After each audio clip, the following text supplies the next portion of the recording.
අද 2021 ජනවාරි 1 වෙනි දින සිය දිනාටම සුබ නව වසරක් වේවා කියලා මම ප්‍රාර්ථනා කරනවා. නිරෝගී සෞභාග්‍ය සම්පත් සාමකාමී අවුරුද්දක් වේවා කියලා ප්‍රාර්ථනා කරනවා. අතිගරු ජනාධිපතිතුමාගේ රට හදන සෞභාග්‍ය දැක්ම රජයේ ප්‍රතිපත්ති ප්‍රකාශයට අනුව ප්‍රධාන අරමුණු 4ක් මුල් කරගෙන 2021 වර්ෂයට අපි යනවා. මේ අරමුණු 4 තමයි ඵලදායී පුරවැසියෙක්, සතුටින් ජීවත් වෙන පවුලක්, ගුණගරුක විනයගරුක සාධාරණ සමාජයක්, සෞභාග්‍ය දේශයක්. ඉතින් අපි දැන් කල්පනා කරන්නේ කොහොමද අපි මෙහෙම දෙයක් බිහි කරන්නේ කියලා ලංකාවට. බැලුවොත් අපි කියනවා gedara budun අම්මා කියලා. ඒ වගේම තමයි gedara පවුල, ඔබලා ජීවත් වෙන පරිසරය, අම්මා තාත්තා සහෝදර සහෝදරියෝ ඒක ඔබ සියලු දෙනාම සතුටින් ජීවත් වුණොත් පමණයි ඒ සතුට ඔබලාට වැඩ කරන දන ආයතනට ගේන්න පුළුවන්. එහෙම නැත්නම් අපිට බැරි වෙනවා මේ හතරෙන් එකක්වත් ඉටු කරගන්න. සතුටින් ජීවත් වෙන පවුලක් නැත්නම් ආයතනයක් සතුටින් ගෙනියන්නත් බෑ. ඒකට ඔබ සියලු දෙනාගේම contribution එක අවශ්‍ය වෙනවා. එහෙම කරොත් තමයි ආයතන මුළු රටම අපිට හොඳ තත්ත්වයට දියුණු කරගන්න පුළුවන් වෙන්නේ. ඒ වගේම තමයි වැඩ කරන තැනට ආදරෙන් වැඩ කරන්න ඕනේ. මොන දේ කරත් හොඳින් ආසාවෙන් වැඩ කරන තැනට ආදරය ඇතුව වැඩ කරන්න ඕනේ. අපි හිතමු කවුරු ලයිසන් එකක් ගන්නවත් කතා කරන්නේ good morning, thank you, I'll see you again. ඒ වගේම තමයි මේ අර කියනෝනේ කතාවල courtesy cost nothing කියලා. ඒ අදහස ඇතුව අපි කරත් සමාජයට ලොකු ආදර්ශයක් අපිට දෙන්න පුළුවන් අපේ ආයතනයේ. ඔබලා සන්තෝෂයෙන් හිටියොත් තමයි ඒක ආයතනයේ දැනෙන්නේ. එහෙම නැත්නම් ඒක දැනෙනවා අපේ එන කස්ටමර්ස්ලාට. ඔයාලගේ ෆීලිංගස්. සමහර වෙලාවට කට්ටිය ගිහිල්ලා කියන්නේ අපෝ එතන හරි රූට් තැනක් හරියට ට්‍රීට් කරන්නේ අපිට. ඒ හැඟීම එන්නේ අපේ අර එයාට ට්‍රීට් කරන හරියට. අපි අර රෙස්ටොරන්ට් එකේ ගිහිල්ලා ඩිනර් එක ගත්තා කෑම හරිය නැත්නම් සර්විස් එක හොඳ නම් අපිට ඒ කෑම හොඳ නැහැ කියන එක අමතක වෙනවා. ඒ වගේ ඔයාලකින් ලොකු contribution කරන්න පුළුවන් මේ ආයතනයට. අපිත් එක්ක face to face meet කරන clients ලකින්. අපි භාෂා කුලමල අතහැර එකට අත්වල බැඳගෙන ඉදිරියට ගියොත් තමයි ආයතනයත් රටත් දියුණු වෙන්නේ. ඔයාලා හිතන්න ඕනේ මේ ආයතනයෙන් කරන්න පුළුවන් 50% විතර තමයි මගේ දැනුම අනුව. ඉතුරු 50 එන්න ඕනේ ඔබ සියලු දෙනාගේ. ඒ කියන්නේ අපි හිතමු දැන් මටයි vice chairman ටයි DG ටයි AD ටයි ගොඩක් ඔබ සියලු දෙනා කරන්න අවශ්‍ය දේවල් තියෙනවා. අපිට කැමති පටි වැඩ කරන්න, ප්‍රොමෝෂන් දෙන්න. නමුත් ඒක කරන්න බැරි හේතු තියෙනවා මේ. ආණ්ඩුවේ සේවකයෙක් කරනකොට සේවකයෝ අපිට ඇඩ්මිනිස්ට්‍රේෂන් එකට අමාරුයි. ඔයාලා ඉල්ලන සීරියස් දෙන්න ඒක අපිට ඕන උනත් දෙන්න බෑ. අපේ හෑන්ඩ්ස් ටයිට්. ඒක මම කියන්නේ මේ අවස්ථාවක Taman ගේන්නේ ඉතුරු 50. මම ගේනවා කියන්නේ මේකයි.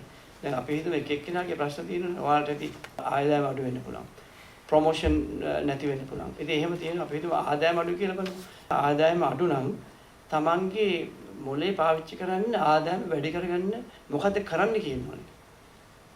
මම ඇඩ්වයිස් කරන්නේ කාටද ගෙදර ගිහිල්ලා හරි වීකෙන්ඩ් එකේ පොඩි යමක් පටන් ගන්න. මේ දවස්වල ඉන්ටර්නෙට් එකේ ඕන තරම් කරන්න දේවල් තියෙනවා. ඉගෙන ගන්න දේවල් තියෙනවා. අඩු වශයෙන් වල පුළුවන් ගෙදර ඉඳන් part time family එකට කේක් හදන්න පුළුවන්, කුකීස් හදන්න පුළුවන්. මේ මල් හදන්න පුළුවන්. එහෙම නැත්නම් අඩු වශයෙන් අර Uber යමු part time වෙලා ඉන්න පුළුවන්. මට කවදාවත් බෑ Uber එකක් ගන්න විනාඩි 15ක් 20ක් යනකම් මේ පැත්තේ. ඔව් ඉතින් මම පුරුදු තියෙන විනාඩි 5න් Uber එකේ එන්නේ නැහැ මේ පැත්තේ. කවදාවත් එන්නේ නැහැ. ඒක ඩිමාන්ඩ් එකක් එතන තියෙනවා. ඩිමාන්ඩ් එකක් තියෙන එකට සප්ලයි කරන්න ඔයාලට පුළුවන්. තමන් කරන දේට කවදාවත් ලැජ්ජ වෙන්න එපා. කිසිම කෙනෙක් තමන්ගේ රස්සාවට හරි තමන් කරන දේ ගැන කවදාවත් ලැජ්ජ වෙන්න එපා. මොකද අපි කවුරුත් ජීවිතේ යම්කිසි රස්සාවල් කරලා තියෙනවා. අපි උදාහරණයක් වශයෙන් ගත්තොත් ප්‍රෙසිඩන්ට් ක්ලින්ටන් එයා පේපර් බෝයි වල ඉඳලා තියෙනවා. ඒබ්‍රහම් ලින්කන් එයා ක්ලාක් කෙනෙක්. ප්‍රෙසිඩන්ට් ඔබාමා බැස්කින් රොබින් එකේ හවායි වල අයිස්ක්‍රීම් ස්කූප් කරලා දුන්නා. ඒකයි දැන් පහු කාලේ කිව්වේ චොක්ලට් අයිස්ක්‍රීම් එක හරි අමාරුයි මේ හරි තදයි කියලා. මගේ අතේ දිනනවා කියලා මේ අයිස්ක්‍රීම් ස්කූප් අප් කරනවා.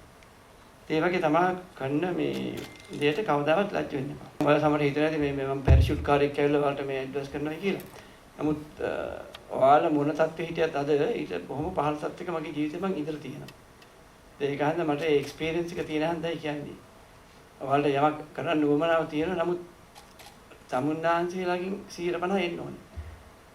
මොකද දැන් අඩු වශයෙන් දැන් ගොඩක් කට්ටිය මට ඔයාලා කතා කරනකොට පඩි වැඩිම කතා කරොත් මම ඔයාලට අයිඩියා එකක් දෙන්නම්. කොහොමද ජීවිතේ යම්කිසි මේ ආදායම වැඩි කරගන්න ක්‍රමයක් කොහොමද කියලා මම කියනවා. ඊයේ මේ අතරම ඊයේ කපල් එකක් ඇවිල්ලා මට කතා කරා. එයාගේ හස්බන්ඩ් මේ මෙකැනිකල් ඉන්ජිනියර් UK වල. ඒ ස්ටඩි කරලා මෙහෙ ඇවිල්ලා දැන් රස්සාවක් කරනවා. ඉතින් මේ දහස් ටිකක් බිස්නස් දාමු. සති දෙකයි කිව්ව වැඩ කරන්නේ. ඉතින් සති දෙක ගෙදර ඉන්නයි කියලා කිව්වා. මොකද එක දවසට පැය 17 වැඩ කරනවා first 2 weeks. එයාට රස්සාවක් කියලා මම ඉතින් කතා කරලා බැලුවා හැමතැනම හරි ගියේ නැහැ. ඉතින් මම එයාට කිව්වා යනකොට එයාට රස්සාව දීලා මම හැරි. මම දැන් කිව්වා ඔයා ඉන්නේ ගෝල් මයින් එකක. අද පන්දියේ හිටගෙන හිටියත් ඔයාට කරන රස්සාවල් තුනේ ඒ වගේ වාහන තියෙන පාර. මම කිව්වා ඔයා ඉන්න ගෙවල් 1 mile radius එකක් අරගෙන ඒ ගෙවල් වලට අරින්න ෆ්ලයර්ස්. ඒ කාගෙන් හරි 150ක් හරි වාහන ඇති. වාහනයක් කැඩුනොත් හරි වැඩ කරන්නේ නැත්නම් හරි ඔයාගේ සර්විස් එක තියෙනවා එතන. එතනට ගියා ඩයග්නෝස් කරා ඒ ක්ලයන්ට් කිව්වා මේක තමයි අවශ්‍ය දේ කියලා චාර්ජ් කරන්න කීයක් හරි. ඉතින් ඒක ඒ වගේ දේවල් ඒ ප්‍රශ්නෙට විසඳුම එයා ළඟම තිබුණා. ඒක මට ක්ලැරිෆයි කරලා පෙන්නන්න විතරයි තිබ්බේ. ඒ වගේ ඔයාලට යම් කිසි ප්‍රශ්නයක් තියෙනවා නම් අයිඩියා එකක් වන්න ඔයාලා කියන්නේ හැබැයි 4 වාරෙන් පස්සේ එන්න. මම ඉන්ඩිවිජුවල් ඔයාලගේ අපොයින්ට්මන්ට් එකක් කරන් එන්න මට පුළුවන් හැම දෙයක්ම කරන්න. ඔයාලගේ ජීවිතය වැඩි දියුණු කරගන්න. දැන් ඒක කාටවත් කියන්න දෙන්න එපා ඔයාලට කරන්න බෑ කියලා. මිනිස්සු කියනවා අයියෝ how can you do it you cannot do that.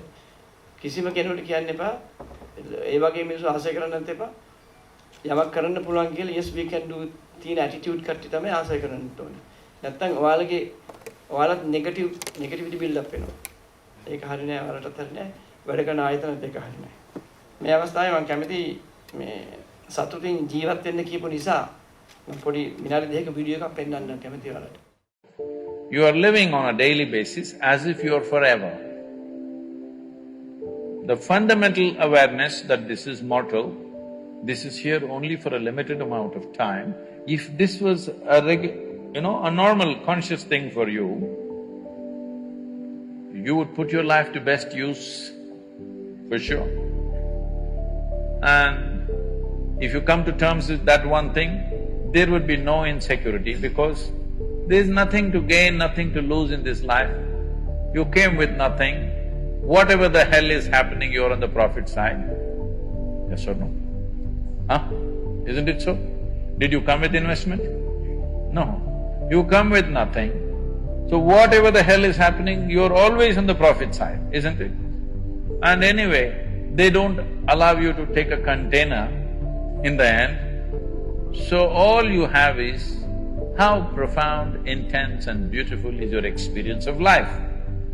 So don't make too much fuss about it. You're acting as if you're going to lose something. No, there's nothing to lose, nothing to gain because you come and you go. You may think, oh, my life, my life. No, it's your life on this planet is like a pop-up. On the computer screen you see these pop-ups. You just pop up and pop out. In the meantime, will you rise and shine is the only question, all right? So if anyway you shine, sometimes you may be seen by people, sometimes you may not be seen by people. The important is you are shining within yourself and that's all that matters. If people have eyes, they will see it. If they have no eyes, they won't see it, that's their problem. But you are living an intense and profound life, that's all that matters here.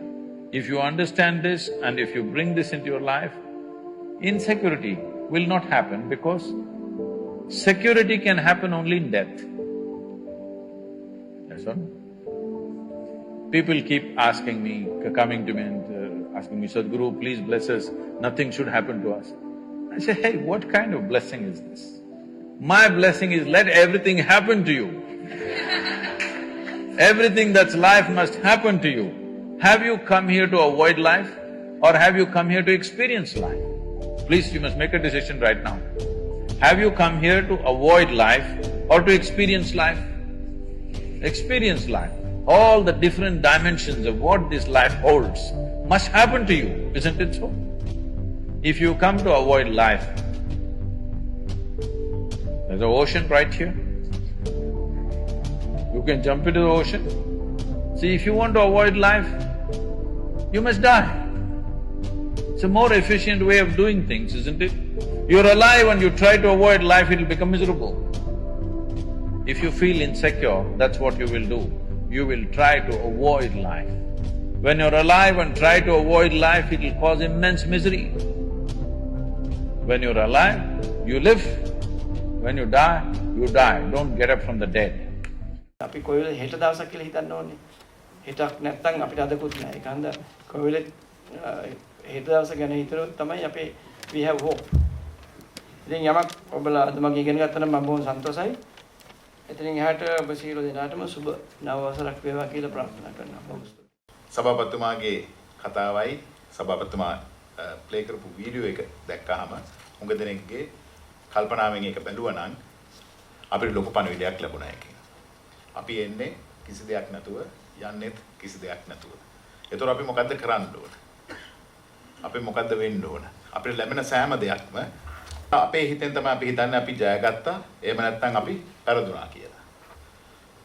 අපේ හිතේ තියෙන්නේ. වෙන කාටවත් ඒක කියන්න බෑ. සමහර විට අපිට එදිනදා වෙන කරදර අපි හිතාගන්න එක කරදරයක් කියලා නෑ. අර ඉංග්‍රීසි භාෂාවේ කියනවා everything happens for good කියලා හිතාගන්න කියලා. සමහර වෙලාවට ඒ වෙලාවට කරදරයක් කියලා හිතන එක ටික වෙලාවකට පස්සේ තේරෙනවා හොඳ දෙයක් තමයි වෙලා තියෙන්නේ කියලා. මගේ ජීවිතේ මට අනන්ත එහෙම සිදුවිලි වෙලා තියෙනවා. ඒ සිදුවිලි වලින් මම අත්දැකීම් ලබාගෙන තියෙනවා. ඒ අත්දැකීම් හින්දා වෙන්න පුළුවන් සමහරවිට මට අද මම කවදාකවත් උපගුවන් නියමයේ කැටියට එහෙම නැත්නම් ගුවන් නියමයේ කැටියට ඉන්නකොට හිතපුවත් නැති ස්ථානයක මේ සිවිල් ගුවන් සේවා අධිකාරියේ ඔබතුමන්ලා වගේ ගුවන් සේවාව වෙනුවෙන් වැඩ කරන ජනතාවක් ඉදිරියේ නායකත්වය දෙන්න පුළුවන් වෙලා තියෙනවා. ඒකෙන් මම කැමතියි කියන්නේ මම මගේ ඔෆිස් එකේ යන කට්ටිය දැකලා තියෙනවා මම ගා පොතක් තියෙනවා Art of War කියලා. ඉතින් Art of War කියන්නේ මේ යුද්ධේ ගැනම විතරක් නෙවෙයි ඒකෙන් අපිට හුඟක් දේවල් ඉගෙන ගන්න පුළුවන්. ඒක එක තැනක කියලා තියෙනවා strategy without tactics is the slowest route to victory. Tactics without strategy is a noise before defeat. පහුගිය දවස්වල මම මේ වැඩ බාර ගන්නවත් එක්කම සභාපතිතුමත් වැඩ බාර ගන්නවත් එක්කම ලොකු ප්‍රශ්නයක් ආවා ගුවන් සේවාවන් වලට. ඒ තමයි මේ COVID-19 එක්ක ආපු කරදරේ. අපිට උඟ දෙනෙකුට රස්සාවල් නැති වුණා. එයාලයින්ස් වැහුණා. අද ප්ලේන් මං හිතන්නේ 3000කට එහා පැත්තේ තියෙන ග්‍රවුන්ඩ් කළා. සමහර එයාලයින් තනි එයාලයින් එකේ ප්ලේන් 200 300 වගේ ගුවන් යාන අපේ ශ්‍රී ලංකන් ගුවන් සමාගම ගත්තත් ප්ලේන් මේ වෙනකොට මං හිතන්නේ ප්ලේන් 6ක් යවලා තියෙනවා අපහු. ඊටු තියෙන ටිකනොත් භාගයක් බිම තියෙන්නේ හැමතිස්සෙම මට සභාපතිතුමා කිව්වා 130යි කියලා 30ක් 40ක් පමණ ගමන් වාර විතරයි මේ දවස්වල කෙරෙන්නේ කියලා. ඉතින් මේ අපි මොකද්ද දැන් මේ වෙලාවේ කරන්න ඕන? අපේ ස්ට්‍රැටජි එකක් තියෙන්න ඕන. හැමතිස්සෙම ස්ට්‍රැටජි එකක් තියෙන්න ඕන, ප්ලෑන් එකක් තියෙන්න ඕන. වෙනකන් ඉන්න හොඳ නැහැ. වෙන්න ඉස්සෙල්ලා හිතන්න ඕන. මං ගුවන් නියමයක් හැටියට මට මතකයි මම ශ්‍රී ලංකන් එයාලයින් එකට ජොයින් වෙලා සහභාගී වෙලා අපිට හිටියා උගන්වන ඉන්ස්ට්‍රක්ටර් කෙනෙක් පාකිස්තානු ජාතිකයෙක් කැප්ටන් ජාවෙද් අලින් කියලා. මම හිතන්නේ ලයිසන්සින් වල ඉන්න හොඟ දෙනෙක් ඒව දන්නවා. අපෙන් ඇහුවා එක ප්‍රශ්නයක්. How fast do you think you should think when you are a pilot? ඉතින් අපිට තේරුන්නේ නැහැ මේ අහපු ප්‍රශ්නේ. ඒතකොට ඇහුවා ඊළඟ ප්‍රශ්නේ මම සිංහලෙන්ම කියන්නම්. ඔබලා දන්නවද දැන් මේ ඔයාලා ෆ්ලයි කරන්න යන TriStar එක කොච්චර හයියෙන් යනවද කියලා. ඉතින් අපි දල වශයෙන් උත්තර දුන්නා. පැයට නාවික හැතම 600යි 700යි වගේ උත්තර. ඉතින් ඒතර ගියා කිව්වා දැන් ඔක 60න් බෙදන්න කියලා. ඒතර මිනිත්තුවකට කොච්චර යනවද කියලා. 10යි. ඉතින් මිනිත්තුවකට 10ක වේගෙන් යනවා. 10ක් වේගෙන් යනකොට වෙලාවක් නැහැ හිතන්න. හිතලා තියෙන්න ඕන. අපි හිටියොතින් හිතන්න ක්‍රෑෂ් එක වෙලා ඉවරයි. ඉතින් අපේ එදිනදා ජීවිතේත් අපි වෙනකන් කරදරේ හිටියොතින් අපිට වෙන්න තියෙන දේ වෙලා ඉවරයි. ඒකින්ද හැමතිස්සෙම ස්ට්‍රැටජි එකට ප්ලෑන් කරන්න. හැමතිස්සෙම වර්ස් සිනාරියෝ එකට ප්ලෑන් කරන්න. බෙස්ට් සිනාරියෝ එකට නෙවෙයි. හැබැයි වර්ස් එකට අපි ප්ලෑන් කරලා තියනවා නම් කවදාකවත් අපිට කරදරයක් වෙන්නේ නැහැ. අපිට ගිය විදිහට ගමන ගිහිල්ලා එන්න පුළුවන්. ඉතින් අපි මේ දැන් ඉන්න තත්ත්වයෙන් මම බලාපොරොත්තු වෙනවා 2021 මීට වඩා හොඳට මේ COVID-19 එක තියුණා කියලා කිසිසේත්ම දුක් වෙන්න එපා, කලබල වෙන්න එපා. අපි මේකත් එක්ක ජීවත් වෙන්න ඉගෙන ගන්න ඕන. මේක නිකන් මම අර එක දවසක් කිව්වා වගේ වැස්සක් වහිනවා වගේ වැඩක්. ඒ ඉතින් මේකත් එක්ක අපිට දෙයක් කරන්න බැරි. අපි හිතුවේ නෑනේ. මට මේ ළඟදී හේලි සමාගමේ සභාපතිතුමා ඉඳන් කිව්වා එයාලගේ වැඩිම ලාභය ලැබිලා තියෙන්නේ මේ අවුරුද්දේ. මොකද මේ මාස්ක් හදලා. ඒ කියන්නේ මේ වෙලාවේ හරි දෙයක් කරා. සභාපතිතුමා කතාවේදී කිව්වා අර අපි හිතුවතින් දැන් මොනවද මං කරන්නේ කියලා හිතුවට කමක් නැහැ. හිතලා දෙයක් සොයාගන්න කරන්න. දේවල් තියෙන ඕන තරම් මේ ලෝකේ කරන්න. අපි හැමතිස්සෙම තව කෙනෙක් එක්ක කම්පෙයාර් කරනවා. ඒ කම්පෙයාර් කරන්න ගියාම තමයි අපිට හුඟක් කරදර ඇති වෙන්නේ. මට පුළුවන් දේ මම කරා නම් කිසිම ප්‍රශ්නයක් වෙන්නේ නැහැ. ඒතකොට අපි ආයතනයේ රාජකාරී කරනකොට අපි සතුටෙන් අපිට පුළුවන් දේ අපි කරන්න ඕන. ඒකම ගරු ජනාධිපතිතුමාගේ සහ රජයේ බැඳිලා තියෙනවා මේ රට සෞභාග්‍ය කොටිම කිව්වොතින් සෞභාග්‍යමත් රටක් කරන්න. සෞභාග්‍යමත් රටක් කරන්න ජනාධිපතිතුමා සහ රජය කොච්චර කිව්වත් කරන්න බෑ. අපි ඒකට සහාය වෙන්නේ නැත්තම්. එකක් පුද්ගලිකව අපි සෞභාග්‍ය වෙන්න ඕන. එතකොට එයාලා බලාපොරොත්තු වෙන දේ කරන්න පුළුවන්. ඔහුගේ දවස්වල ඇරියා එයාපෝට්ස් ටූරිස්ට්ලා ගේන්න. ඒක අරින් නැතුව ඉන්නකම් කට්ටිය කෑ ගැහුවා. මේ ටූරිසම් කරන මිනිස්සුන්ට දැන් කරන්න දෙයක් නැහැ. කන්න නැහැ, බොන්න නැහැ. මම මගේ ගම පැත්තේ ගාල්ල පැත්තේ ගයිඩ්ලට අර පොඩි කඩ තිවිච්ච මිනිස්සුන්ට කරන්න දෙයක් නැහැ කියලා. ඇරිය ගමන් පින්තූර දාන්න ගත්ත යුක්‍රේනියාවෙන් 3 දෙනෙක් ආවයි කියලා. දැන් යුක්‍රේනියාවෙන් 3 දෙනෙක් ආපු එක ඇත්ත. යුක්‍රේනියාවට 3 දෙනා අහුණ එක ගැන කවුරුත් කතා කරන්නේ නැහැ. අහුණ කියන්නේ ඒක වැරදි විදියට නෙවෙයි. මම කියන්නේ යාළව පරීක්ෂණ වලදී අපි දැක්කනේ ආ විදිය. ඉතින් ඒ කියන්නේ අපේ හොඳ සිස්ටම් එකක් තියෙන හින්දානේ. ඒක ගැන කවුරුත් කතා කරන්නේ නැහැ. නෙගටිවිටි එක තමයි කතා කරන්නේ. ඇමරිකාව වගේ රටවල් දියුණු වෙන්න හේතුව යාළ හැමතිස්සෙම mostly හිතන්නේ positive thinking. What we are used to thinking is on the negative side. අපි ඒ negative thinking නැතුව හැමතිස්සෙම positive හිතන්න. අපි ඔක්කොම මම ඉදත් ඒක කිව්වා අපි ඔක්කොම එක යුනිට් එකක් හැටියට වැඩ කරන්න. කරුණා කළා. සිවිල් ගුවන් සේවා අධිකාරිය හැටියට. අපි ඔක්කොම එකිනෙකාට සහාය වෙන්න ඕන. අපේ තරාතිරම අදාළ නැහැ. තරාතිරමෙන් සමහර විට තමන්ගේ නිලධාරි මට්ටම උසස් වෙන්න පුළුවන්, පහත් වෙන්න පුළුවන්. ඒකේ උසස් පහත් කමක් නැහැ ඇත්තටම. මොකද ඒ ඔක්කොම තියෙන්න ඕන සිස්ටම් එකේ. මේකකට ගියොත් මීමස රජිනී ඉන්නවා. හේවායෝ ඉන්නවා. පරිවාර කට්ටිය ඉන්නවා. ඒකෙන් හින්දා තමයි මේ සිස්ටම් එක එච්චර හොඳට දුවන්නේ. ඉතින් අපි මේ සිස්ටම් එක තැනක ඉන්න පුළුවන්. ඒතර අනිත් එක්කෙනත් එක්ක මට රැජින වෙන්න ඕන කිය රණ්ඩු වෙලා වැඩක් නැහැ. තමන්ගේ එක හරියට කරා නම් තමත් රැජිනක් වගේ තමයි. තමන්ට සතුටු වෙන්න පුළුවන්. අපි බලාපොරොත්තු වෙන්නේ අධිකාරියෝ වෙනුවෙන් අපිට කරන්න පුළුවන් සෑම දෙයක්ම කරන්න. මගේ නම් බලාපොරොත්තුව ඒක තමයි. මට කරන්න බැරි දවසට මම කියනවා මට මේක තවදුරටත් කරන්න බෑ. මට දැන් එක්ක මහන්සි එක්ක මට කරගන්න බෑ මේ කියන විදියට. ඒකින්ද මම අයින් වෙනවා. නැතුව අධිකාරියට බැනලා නම් වැඩක් වෙන්නේ නැහැ. සිස්ටම් එකට බනින්න එපා. සිස්ටම් එක චේන්ජ් කරනවා කියලා හුඟක් කට්ටිය කියනවා we must change the system. You must change yourself. තමන් change වෙන්න ඕන. System change කරන එක කතා කරොත් හැමදාම system change එක ගැන කතා කර අපි ඉන්නවා. සුද්දාගේ රට දාලා ගිය දවස් ඉඳලා අපි සුද්දා කරපු දේ හොඳයි කියනවා. අපිට මතක නැහැ සුද්දා ඉන්න කාලේ අපිට අපේ රටේ තිබිච්ච ක්ලබ් එකකටවත් අපිට යන්න බැරි වෙච්ච. SSC ක්ලබ් එකට, ගෝල්ෆ් ක්ලබ් එකට. ওই එකකටවත් සිංහල මිනිහෙකුට යන්න පුළුවන් කමක් තියුන්නේ නැහැ. කළු ජාතිකයෙකුට. හැබැයි අපි කියනවා සිස්ටම් එකේ ඒ කාලේ හොඳයිලු. ඒක දුන්න සිස්ටම් එක නැහැ. අපි චේන්ජ් කරගන්න ඕන. අපි ආධ්‍යාත්මිකව එතෙන්ට එන්න ඕන. ওই පණිවිඩයත් එක්ක මම ඔබ සෑම දිනාටම සුබ නව වසරක් ප්‍රාර්ථනා කරමින් මගේ වචන සල්පේ සමාප්ත කරනවා.